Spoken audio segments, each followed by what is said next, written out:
Eu acredito que existem 10 habilidades super importantes que todo autodidata deveria saber. Eu compilei essas 10 habilidades e nesse vídeo eu quero conversar um pouco, falar um pouco sobre elas. A primeira habilidade é o gerenciamento do seu tempo. Essa é a primeira coisa que você deveria saber, estudante. O que é mais importante se você estiver no zero ou se você estiver já fazendo alguma coisa para gerenciar o seu tempo de aprendizado, o seu tempo de estudos? O que é mais importante aqui?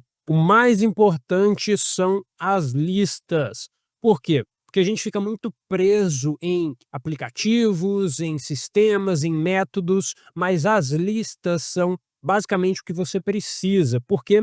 Porque você pode ter uma lista com uma categoria em específico. Vou te dar um exemplo. Então, a agenda, que todo mundo conhece, tem a agenda física, tem a agenda digital, é basicamente uma lista de compromissos, de coisas que você precisa fazer, que estão marcadas para um momento no tempo. Então, você tem uma lista que está associada a uma data ou a um horário, entende? Então, você pode ter uma lista de tarefas, você pode ter uma lista de objetivos, você pode ter uma lista de sonhos, de desejos, de coisas que você quer aprender, de coisas que você quer estudar, de pessoas que você quer conhecer. Essas listas podem ser organizadas de uma maneira padrão para que fique fácil de ser encontrada. Então, gerenciar bem o seu tempo é basicamente decidir qual é a coisa que eu vou fazer agora. Qual é a coisa que eu vou fazer agora? E você estruturar esse mecanismo de decisão. Por quê? Porque a gente tem aquela ideia do estoicismo. Você tem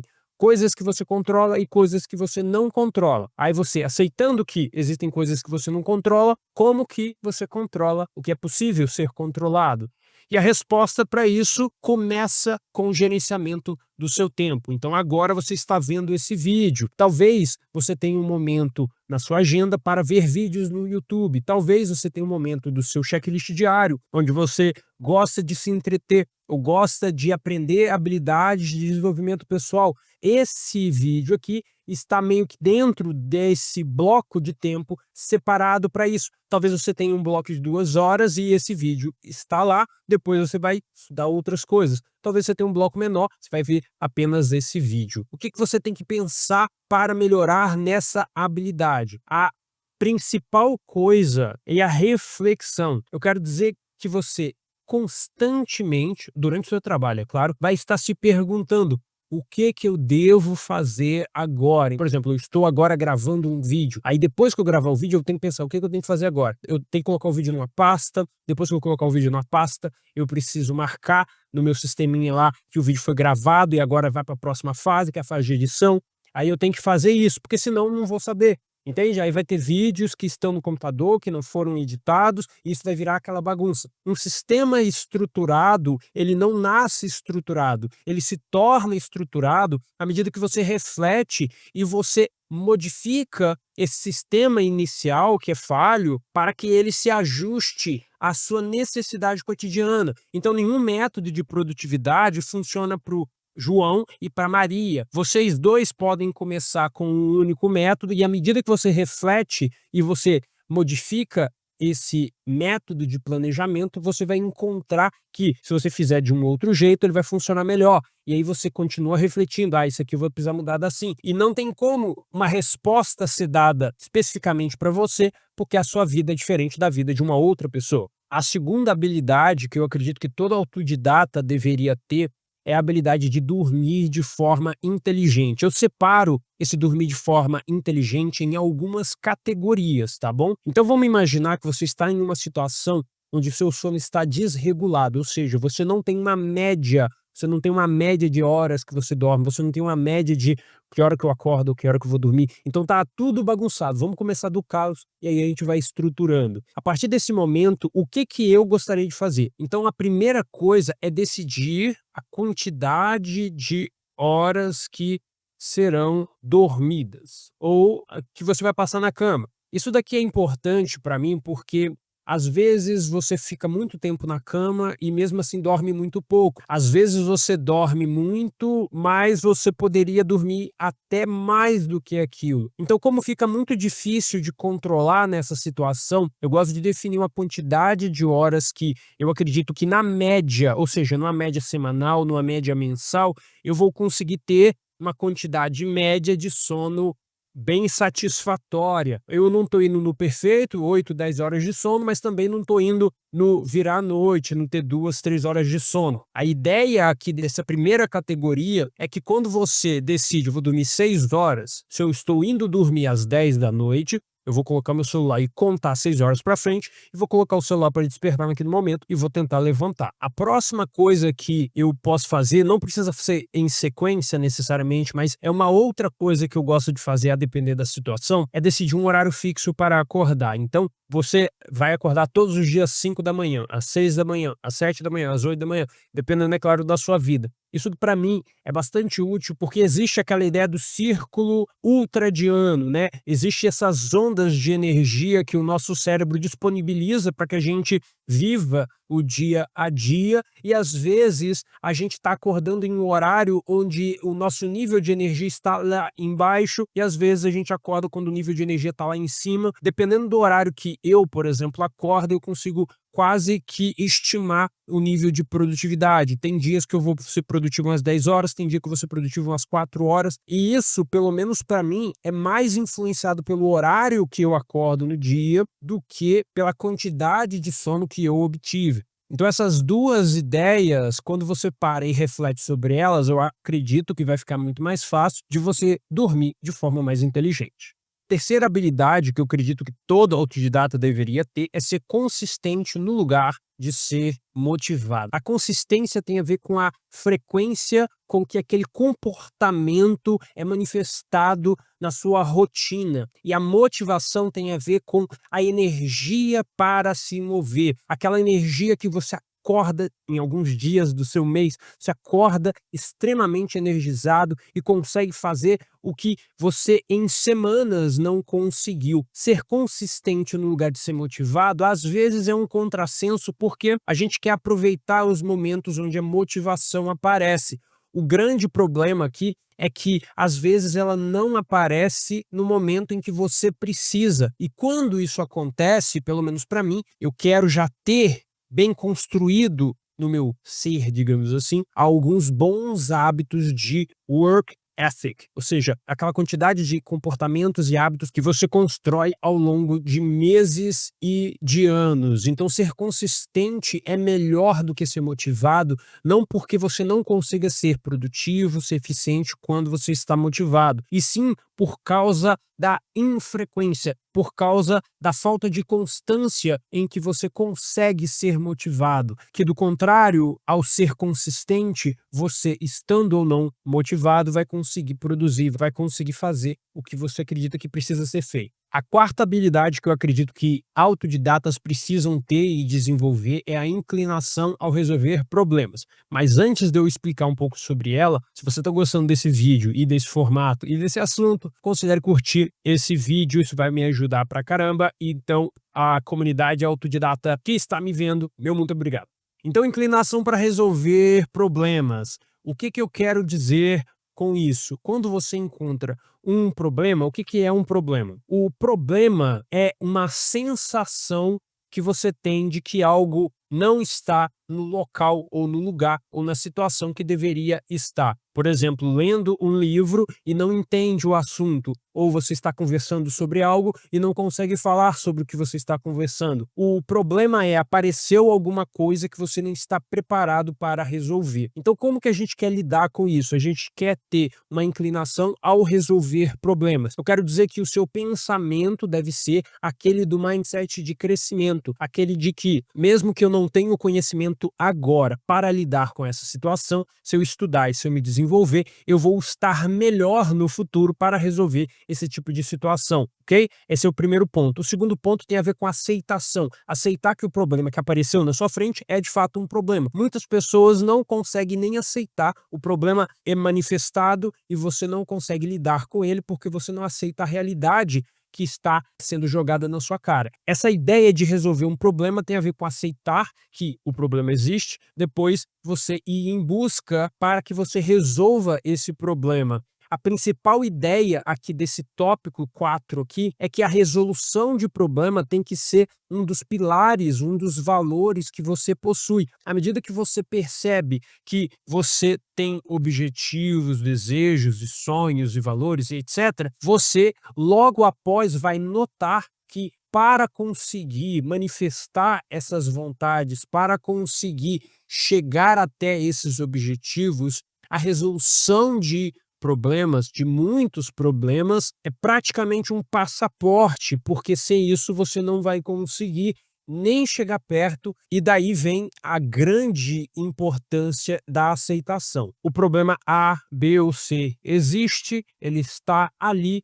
e precisa ser resolvido. Como que eu posso resolver? Eu preciso de ajuda, eu preciso de alguma informação, eu preciso fazer algo agora, eu preciso fazer algo no futuro. Esse tipo de coisa vai aparecer de forma natural quando você adota essa postura de resolvedor de problemas. A quinta habilidade que todo autodidata deveria ter é essa de escrever, revisar e reescrever. Eu coloquei essas 3 coisas em uma única habilidade porque elas se complementam. Não use exatamente a sua cabeça para lidar com problemas. Tente colocar esse problema de uma maneira visual. Tente olhar esse mesmo problema em ângulos que você não está acostumado. Eu estou falando de você tentar colocar em um parágrafo, colocar em uma frase, qual é o problema, qual que é o personagem principal do problema, o que deveria acontecer para esse problema ser solucionado. Essa ideia de escrever, revisar e reescrever é importante. Eu falei sobre escrever,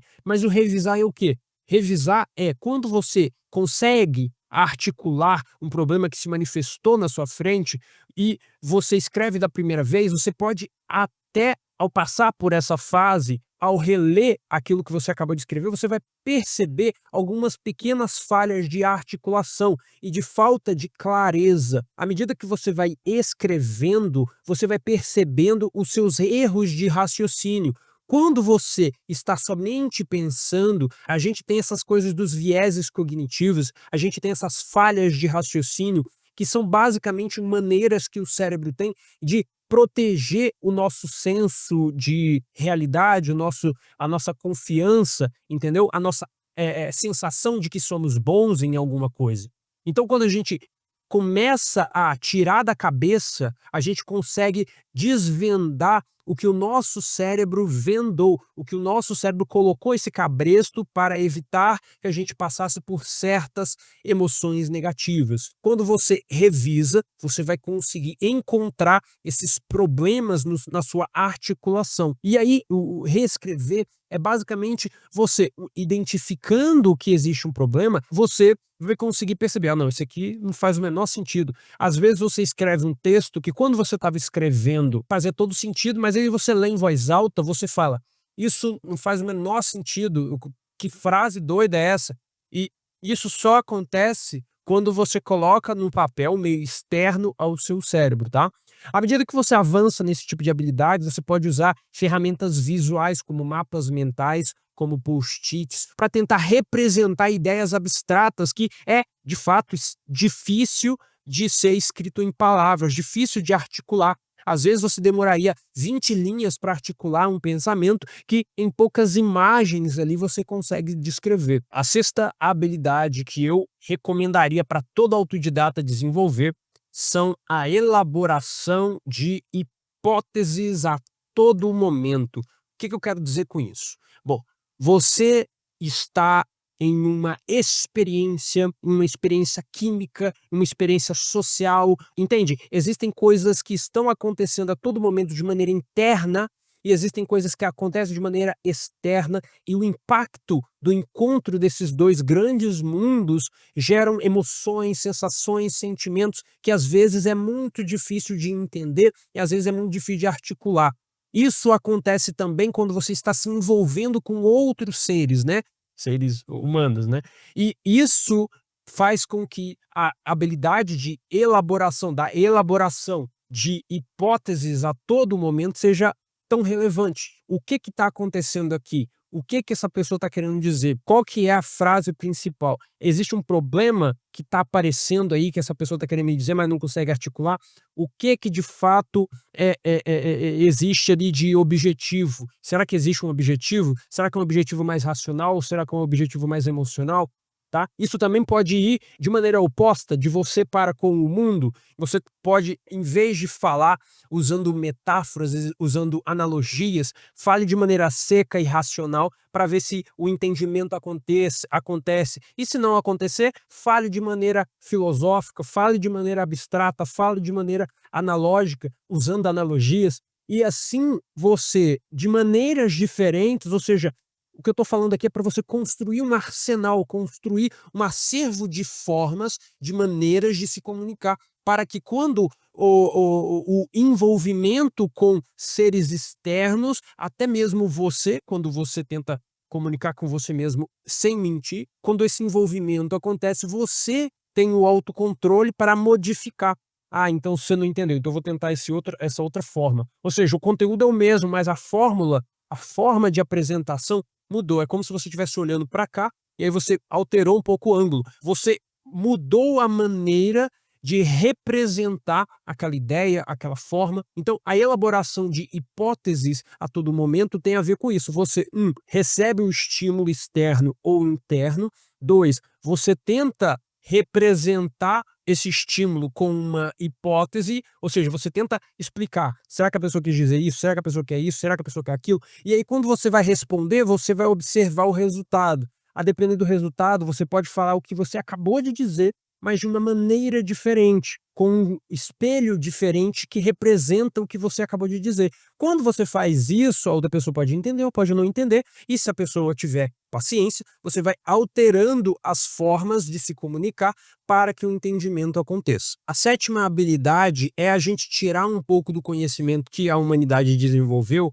com esse pensamento científico. Ao interagir com as situações do seu cotidiano, você vai tentar pensar de maneira científica para resolver as situações. O que eu quero dizer com isso? Depois de você elaborar uma hipótese, que eu falei no tópico anterior, você vai elaborar um experimento. Esse experimento é o quê? Se essa hipótese é verdadeira, ao fazer o experimento X, eu vou ter tal resultado. O pensamento científico particular ajuda bastante no aprendizado, por quê? Porque à medida que a gente vai aprendendo, por exemplo, você está muito tempo longe da escola e você quer aprender matemática, quer em 3 meses chegar no nível do ensino fundamental, depois mais 3 meses completar o nível do ensino médio. Tem como fazer? Claro que tem. À medida que você começa a ver, por exemplo, cursos de 200 horas, de 300 horas de matemática, você começa a perder um pouco da sua motivação, porque você acredita que 300 horas é muito tempo.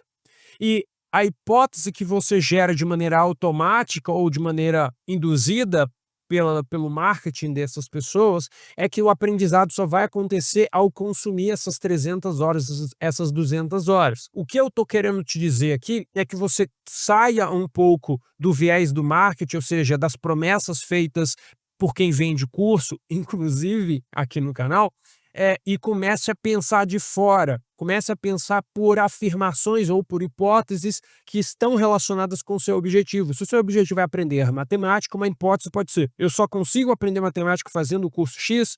E a resposta é obviamente o não. Quais são as melhores formas de aprender matemática? É uma boa pergunta, mas a resposta pode ser uma hipótese. Será que a melhor maneira de aprender matemática é usando o método X? É usando o método Y?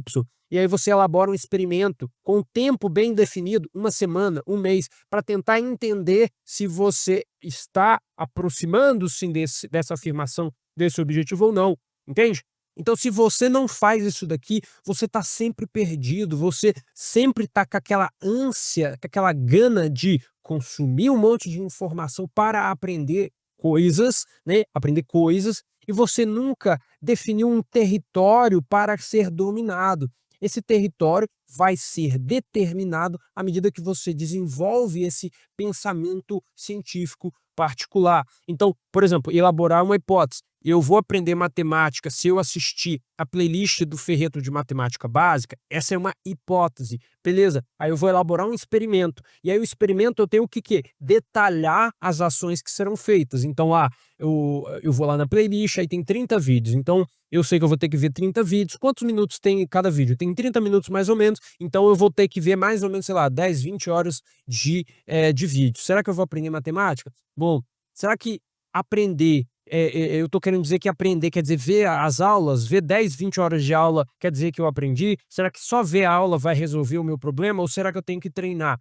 Treinar, será que eu tenho que treinar mais tempo do que eu tô assistindo às horas ou tenho que treinar menos tempo? Entende o que eu tô te dizendo? O raciocínio é construído. Por isso que eu falei antes sobre o pensamento, sobre a reflexão.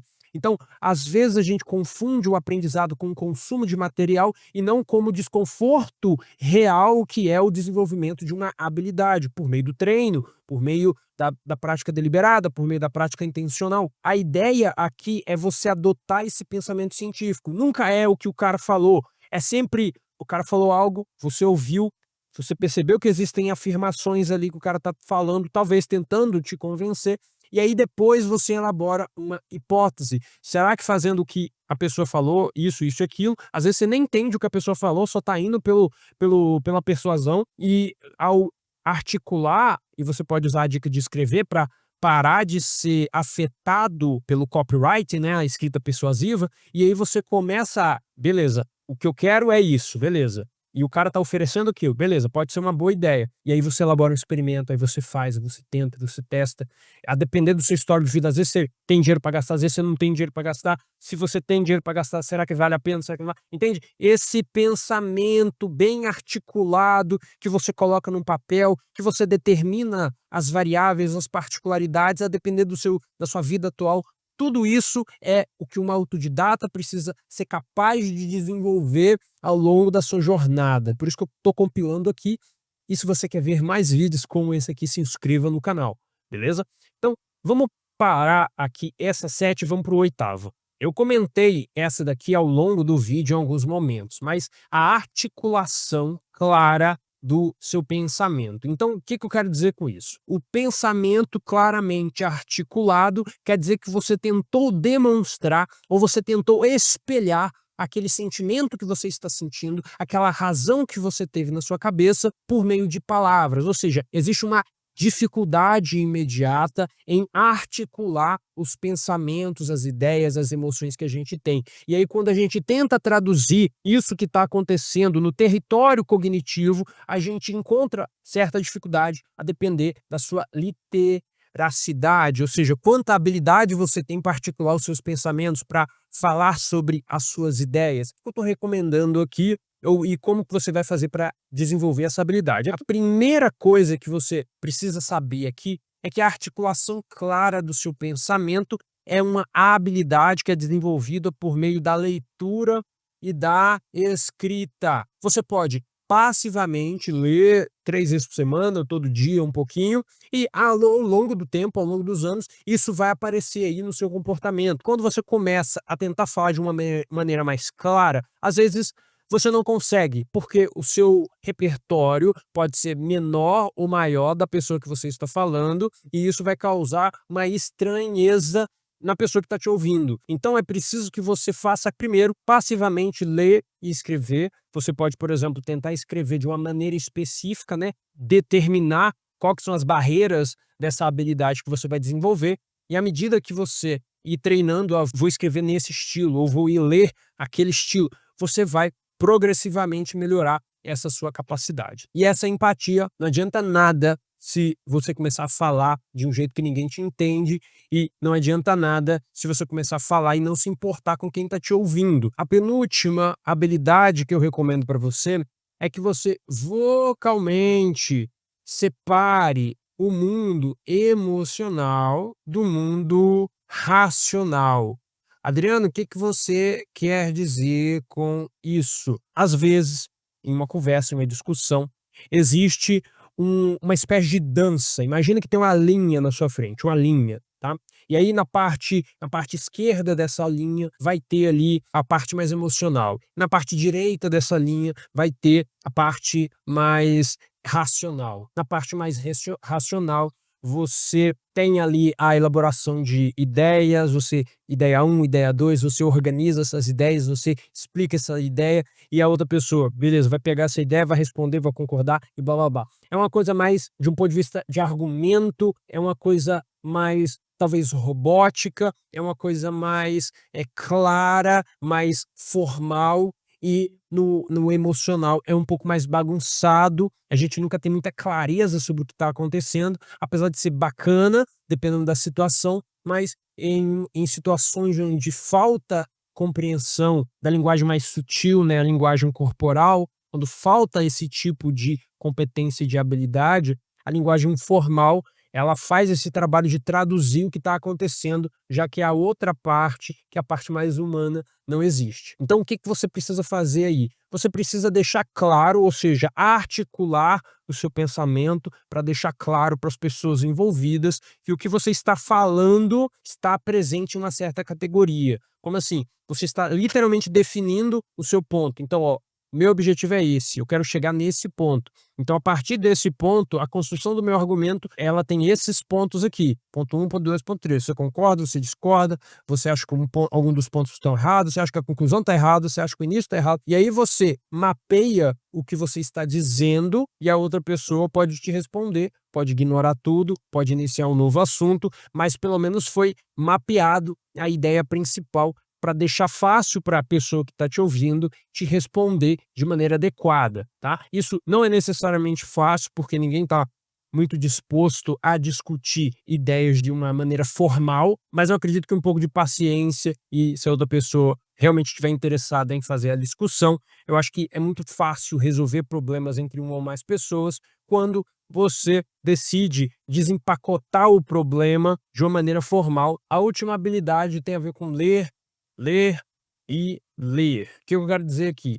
A leitura, ela vai facilitar a sua vida, ela vai facilitar, aumentar uma coisa que a gente chama de cognitive load, ou seja, quando você absorve muita informação ou quando você tenta absorver muita informação, é como se existisse um pico, né? Existe assim, você começa a estudar, começa, por exemplo, na discussão, começa a discutir e quando você aumenta a quantidade de variáveis que a pessoa precisa guardar na cabeça dela, chega num ponto onde ela não passa mais, então ela vai batendo, e você tá lá em cima falando, e a pessoa chegou aqui e parou. Então, o ler e ler quer dizer o seguinte: você vai aumentando conforme você desenvolve o hábito de leitura, essa competência, esse músculo, digamos, de guardar informações na sua cabeça, de processar essas informações, de pensar sobre ideias que você já memorizou anteriormente, de trabalhar diferentes ideias, de livros diferentes, de autores diferentes e desenvolver de maneira crítica as suas ideias, as suas filosofias pessoais, o que é certo para você, o que é errado para você e como que você chegou nesse raciocínio. A gente vê palestras onde a pessoa desenvolve um raciocínio ao longo de 20, 30, 1 hora, às vezes mais, e muitas vezes essas pessoas não possuem notas, né? Não possuem anotações, não possuem essas facilitadores de informação. Isso acontece muito por causa disso, elas vão desenvolvendo ao longo do tempo esse tipo de carga cognitiva, essa capacidade de guardar muita informação na cabeça da memória de trabalho, para que elas consigam realmente pensar a respeito dessas informações e, acessando a memória de longo prazo, construir um raciocínio que pareça fazer o máximo de sentido, ser bem embasado. Então, estudante, essas 10 aqui foram as habilidades que eu separei para vocês hoje. Eu acredito que essas 10 habilidades vão ajudar a vida de um autodidata para aprender, para estudar, para entender assuntos, e eu acredito que você vai tirar muitas vantagens de desenvolver essas habilidades. E se você quer memorizar melhor as informações que você estuda, eu criei um vídeo com 3 truques que ninguém te ensina sobre memorização para aplicar nos seus estudos. Clicando nesse vídeo aqui, você vai conseguir desenvolver essas habilidades, tá? Então por hoje é isso. Tchauzinho. Bye, bye.